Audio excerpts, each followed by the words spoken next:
کہتے ہیں جی کہ میں انڈیا سے آیا ہوں، میرا پیٹ چلتا رہتا ہے، کافی عرصہ ہو گیا، وہ ٹھیک ہونے میں نہیں آتا ہے۔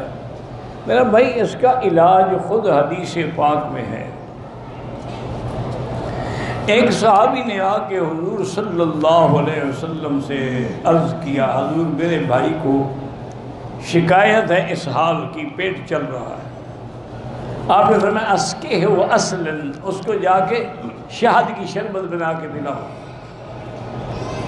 وہ چلا گیا، پھر آیا، انہوں نے کہا حضور میں نے وہ آپ کے حکم پہ شہد کی شربت بنا کے پلائی ہے، وہ تو اور زیادہ ہو گیا۔ فرمایا اسقہ و اصلاً، جاؤ پھر پلاؤ اس کو۔ اس نے جا کے دوبارہ پلائی۔ اب حضور کا حکم تو نہیں انکار کیا جا سکتا، اللہ کے نبی کا حکم۔ اب پلائی، پھر انہوں نے کہا رسول اللہ ذات ہو تو پہلے سے ہی بڑھ گئے ہیں، اس کی اسہال اور زیادہ ہو، اور اسقہ و اصلاً، پھر پلاؤ۔ تیسری دفعہ جب پلایا، اب چوتھی دفعہ آیا، بڑا خوش ہو گیا، رسول اللہ بالکل اس کے پیٹ کے جو اسہال تھے بند ہو گیا۔ اب میں کذب بطن اخیک، تمہارے بھائی کا پیٹ قبول نہیں کر رہا تھا، جب قبول کر لیا تو شاید شفا ہے، اس نے اپنا اثر دکھا دیا۔ اس سے بڑا علاج کیا ہوگا جو خود حضور پاک نے فرمایا ہو؟ باقی بات ہے یقین کی، یقین کریں گے تو شفا ہوگی، نہیں کریں گے تو نہیں ہوگی۔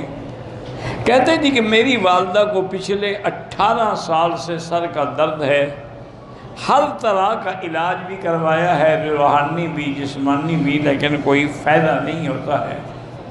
تو میرا بھائی گزارش یہ ہے کہ سب سے بہتر علاج یہی ہے کہ جب کوئی علاج اثر نہ کرے نا تو حضور کا درود پڑھے۔ ایک تسبیح درود شریف، درود ابراہیمی جو نماز میں پڑھتے ہو نا جی، ہر نماز کے بعد پڑھ کے پانی پہ بھی دم کرو، ہاتھوں پہ بھی دم کر کے سر پہ پھیرے اور وہی پانی پیتی رہے تو انشاءاللہ چند دنوں میں ٹھیک ہو جائے گا۔ ویڈیو کے نیچے سبسکرائب کے بٹن پہ کلک کریں، بیل کے آئیکن پہ کلک کیجئے تاکہ ہر نئی ویڈیو کی نوٹیفیکیشن آپ کو مل جائے۔